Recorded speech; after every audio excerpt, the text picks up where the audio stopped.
సునాదస్వరము July 22. Aishwarya ఘనతలను స్థిరమైన కలిమియు నీతియు నా యొద్ద నున్నవి. సామెతల గ్రంథము 8వ అధ్యాయము 18వ వచనం. మనందరం కూడా మంచి జీవితం కలిగి ఉండాలని ఆశపడుతుంటాం. మరి ప్రతి విషయంలో సమృద్ధిగా జీవించాలి.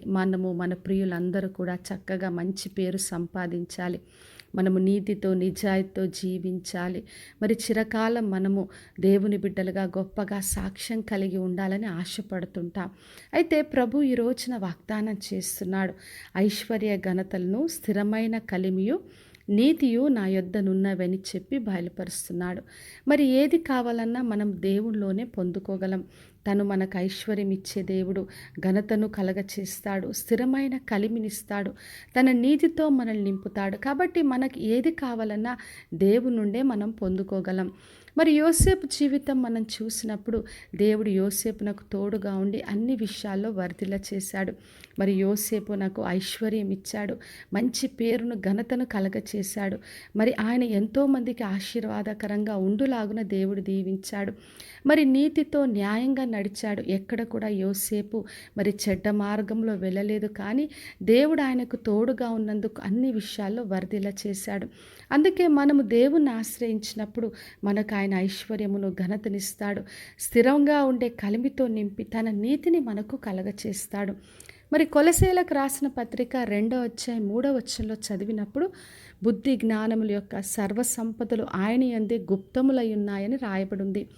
మరి యేసుక్రీస్తులోనే అన్ని సర్వ సంపదలు ఉన్నాయి. బుద్ధి కావాలన్నా, జ్ఞానమైన సంపదలు కావాలన్నా ఏదైనా మనం యేసుక్రీస్తులోనే పొందుకోగలం. ఆయన ద్వారా మనం నీతిమంతులుగా మార్చబడతాం. కాబట్టి మనం ఆయనను ఆశ్రయించినప్పుడు మనకు కావలసిన ప్రతి ఒక్కటి మంచి పేరు, తన ఘనతను, తన మహిమతో మనల్ని నింపుతాడు.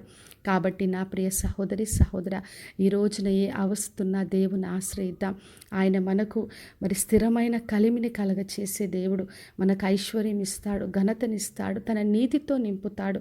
మరి చిరకాలం మనము సంతోషంతో సమాధానంతో మరి దీవించబడి ఎంతోమందికి దీవెనకరంగా ఉండులాగున ఆయన కృపను మనకు అనుగ్రహిస్తాడు. కాబట్టి ఆయన్ని ఆశ్రయించి ఆయన ద్వారా సమస్తమైన మేలును పొందుకుందాం. ప్రార్థన చేసుకుందాం. పరలోకమందున్న మా తండ్రి, మా దేవ, ఈరోజు ఇచ్చిన వాగ్దానం కొరకే వందనాలు. ప్రతి ఒక్కరిని దీవించి ఆశీర్వదించండి ప్రభువా. మీ ఐశ్వర్యము, మీ ఘనత, మీ స్థిరమైన కలిమి, మీ నీతిని ప్రతి ఒక్కరికి కలగచేయమని యేసు నామములో అడిగి వేడుకొంచున్నాను తండ్రి, ఆమెన్. ఈ శుభవచనము వినిచున్న ప్రతి ఒక్కరి జీవితంలో నెరవేర్చబడునుగాక. నేను మీ ప్రియ సహోదరి మంజులా చరణ్.